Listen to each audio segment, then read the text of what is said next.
এতক্ষণ লাগে ফোন ধরতে তোমার? হ্যাঁ, কখন থেকে ফোন দিয়ে যাচ্ছি, কোথায় ছিলে এতক্ষণ? ওই হ্যালো, আপনি কে বলেন তো? আর কেন এত বিরক্ত করেন? আমি কে? আমি হচ্ছি তোমার ভবিষ্যৎ বউ। এই পাগলামি বন্ধ করেন, গিয়ে ভালো একটা ডাক্তার দেখান, আপনার মাথায় সমস্যা আছে। তাই নাকি? তাহলে তো তুমি আমার ডাক্তার।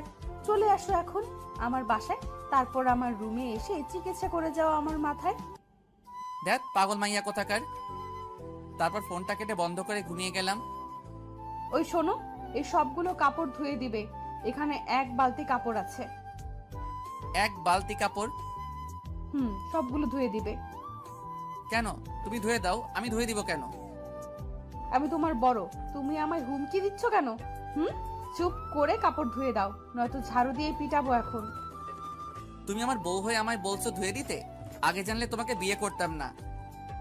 বুঝেছি, তোকে এখন ঝাড়ুর বাড়ি দিতে হবে। দাঁড়া, কাপড় ধুয়ে দিবি না তো তাহলে ঝাড়ুর বাড়ি খা। আম্মা, আমার বউ লাগবে না, আমি কোলবালিশ নিয়ে থাকুম, তবু বউ লাগবে না। হঠাৎ শরীরে ব্যথা করতে লাগলো, তখন তাকিয়ে দেখি খাটের নিচে আমি। যাক বাবা, এটা স্বপ্ন দেখছিলাম। স্বপ্নে যে ঠেট দিছে কাপড় ধোয়ার জন্য, বিয়ের পর তো পানিতে চুবাই চুবাই মারবো যদি না কাপড় ধুয়ে দেই। এখনই ভালো আছি, সিঙ্গেল আছি, এই সিনিয়র মেয়েকে বিয়ে করব না। তারপর ঘড়ির দিকে তাকিয়ে দেখি সকাল 9টা বাজে। উঠে গিয়ে ফ্রেশ হয়ে খাবার খেয়ে আসলাম, তারপর কলেজে চলে আসলাম বন্ধুদের থেকে। আজ এই সিনিয়র মেয়েকে পিছু ছুটবার বুদ্ধি নিতে হবে।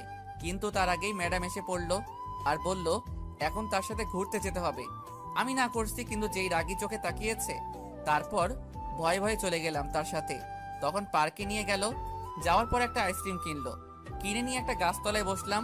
তখন ম্যাডাম আমার কোলে বসলো। তখন আমি বললাম, আরে করছেন কি, নামেন জলদি আমার কোল থেকে, শিশু শিশু হাড্ডি সব এখনই ভেঙে যাবে আপনার।